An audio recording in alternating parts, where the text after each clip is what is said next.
An individual whose life is spinning out of control and heading on a clearly self-destructive course has an accident and experiences the healing balm of absolute love and unconditional acceptance in the light, and returns to life knowing that he has been set right again. A man, after several previous suicidal gestures, takes a massive overdose of barbiturates that would ordinarily guarantee his demise, but for some unknown reason, an NDE supervenes during which he comes to see his life with the healing clarity of deep compassion and self-understanding. He hears a telepathic communication, he knows not from whom, telling him that he will recover and will never again attempt suicide. And so it is. A woman, the victim of childhood incest, of which she has no conscious memory whatever, falls seriously ill with an undiagnosed illness, and while close to death has a full-blown NDE during which she remembers. The unlocking of her poisoned memories unleashes powerful healing energies and enables her to confront for the first time and eventually to overcome the psychological obstacles that had hitherto crippled her life. Well, when such cases as these, and I've encountered many, in the course of my research, and certainly many NDE researchers have also, when such cases as these are sort of considered one after another, it's really hard to avoid the inference that the NDE is bottom some kind of healing experience. It's a healing force. It's almost as if some kind of guiding, benevolent intelligence, seeing that a person's life is about to be shattered, intrudes itself at the critical moment and essentially heals the person, makes the person whole again by providing the soul-saving revelation of an NDE. It's this particular aspect or this particular perspective on the NDE that I'd like especially to focus on tonight. The NDE is grace. Amazing Grace is the title of the talk. A former student of mine by the name of Christopher J. Rosing and I recently completed a major research study on near-death experiences called the Omega Project. If you remember that study, you may recall something about the childhood, which is characteristic of many, certainly not all, but many persons who report near-death experiences. These are childhoods that are marked by a certain pattern, a distinctive pattern of abuse, of trauma, of serious illness, and other forms of stress. That is to say, people who later in life report near-death experiences are disproportionately likely to report that they've had these kinds of backgrounds as children. That certainly is borne out in my own case. It parallels my own experience. I came from a family which was very badly, very heavily touched by the Holocaust and by the experience of the Second World War. My father, who was an American soldier and a staff photographer for the Army, came back with photographs of a concentration camp. He'd been with the first group of American soldiers to arrive at the camp. It was his job to take the photographs and to document what he had seen. And those photographs were a prominent feature of my childhood. And since I was Jewish, what I learned during my childhood was that it was absolutely unsafe to be a Jew. Well, reflecting on this finding, it seemed to me that almost as if the near-death experience could perhaps be understood or appreciated as representing some kind of compensatory gift conferred on these people who have had to endure the terrible wounds of such childhoods or indeed of later life. One of the common features of the near-death experience that I think virtually everybody in this audience knows about, and certainly some of you know about from direct experience, is called the life review. And as you know, this is something which is often described as involving something that's called a panoramic memory, whereby one is enabled to see and understand one's life from the standpoint of total compassion for oneself and for the others who have been involved in one's life.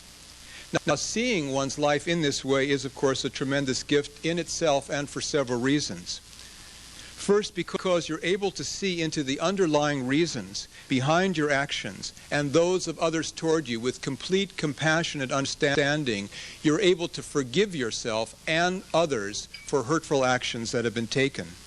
Now, because this goal of forgiveness is one of the great goals of psychotherapy, you can see right away how this particular aspect of the NDE, the life review, is at least potentially and often, in fact, a healing force. And I've heard more than one near-death experiencer say that this particular aspect of the experience was like an accelerated form of psychotherapy, far superior to the conventional kind. So that's one gift of the life review, the way it enables one to forgive oneself and others.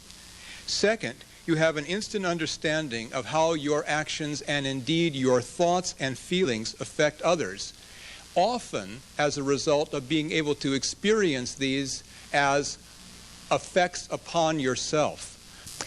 Now, what can happen in a life review, though, when now the temperature gets turned up? For some people, at the end of their life review, they then have like an emotional life review. And they get to feel, and I put "get to" in quotes, exactly how their emotions and their actions both have affected the lives of others. So that, for instance, if I did something really nice for you today, out of the kindness of my heart, without absolutely no gain for myself, really generous, I would get to feel, at the end of my life review, exactly how you felt. Your joy, your relief, your happiness, your whatever. And if, as a result of my action, you, in turn, did something really nice for you, in an undiluted fashion, so not like a pebble in the pond, but truly undiluted fashion, I would get to feel as good as you felt, and so on, and so on, and so on, as long as that action was carried through. You see how everything, absolutely everything, not only your actions but thoughts, are all interconnected. And you also see, in a sort of, I think, matchless and certainly unforgettable way, the absolute truth of the golden rule as a basis for ethical conduct. Because you see truly what you do unto others is done unto you. It's not simply an injunction how to behave or how you ought to behave, but it really is how it is. This is what I think many NDEs see in a very compelling way during the course of the near-death experience. Finally, the greatest gift, one of the greatest gifts of all, I think, from the near-death experience is that you are not judged. Though you may judge yourself, there is no external censorious being standing with you and in judgment of you. In fact, if anything, you are in the presence of an unconditionally loving presence. And it was all love, and this living love was directed in laser fashion right at me. In this situation, there is no sin. There is no sense of sin, not the way you think of it on earth. There is only what Jane says, there is only what is in your heart, which is pure, unconditional love. The love that you experience from the being of light is the same. It's resonant with your own love, the love that's in the core of you. That's what you experience. Then if you think about that and take in the enormity of that revelation, you can see what a liberation from fear this particular insight is that you have during the NDE, what a gift it is, and why I say it's one of the greatest gifts of the life review experience.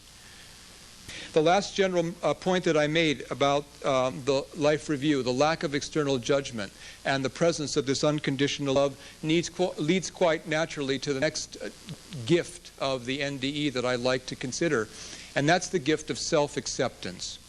I want you to imagine, at least now in general terms, the situation of an abused child. And since I was Jewish, what I learned during my childhood was that it was absolutely unsafe to be a Jew. That what happened to Jews was what I saw in those photographs. I was a teacher, I had been a filmmaker, I was working with computers just before the heart attack and with Native people, but still protected myself. I hid behind the machines I worked with. In the classroom I was very controlling and hid behind the teacher-student relationship. I didn't really work with people, even though it looked like I was working with people. This is a person who grows up fearful, a person who often feels vulnerable to the emotional and physical depredations of others, a person who probably very often has a poor self-image and consequent low self-esteem. Now, I want you to imagine a person growing up in this way with these kinds of psychological attributes. Now that person has a near-death experience. And to imagine, if just for a moment, what the effects of the encounter in the light would be on a person with this kind of psychological orientation. I can't say that in my previous experience, being a kind human being was anything that I thought about carefully. So just the whole idea, what came into my mind when that happened was, oh, now I'm beginning to understand. Being human has to be, being truly human has to do with kindness, has to do with finding a way of expressing tenderness toward others. Finding a way of engendering a tenderness between myself and others. That had not been a feature of my earlier relationships with people.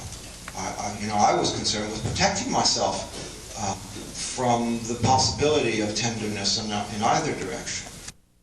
Now, friends, let's face it, we have all suffered from life's abuses. There's not a single person sitting in this room or standing who hasn't known rejection, who hasn't experienced cruelty from others, and all of us have experienced as well, if not lovelessness, then at least the contingencies of love.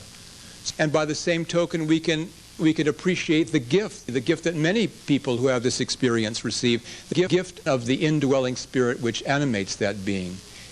Now, if you're sort of attuned to the logic underlying this presentation, some of you may have picked it up, may be obvious to you, but in case it is not, let me be explicit about you so that you can all get a sense of what it is that I'm trying to get at here.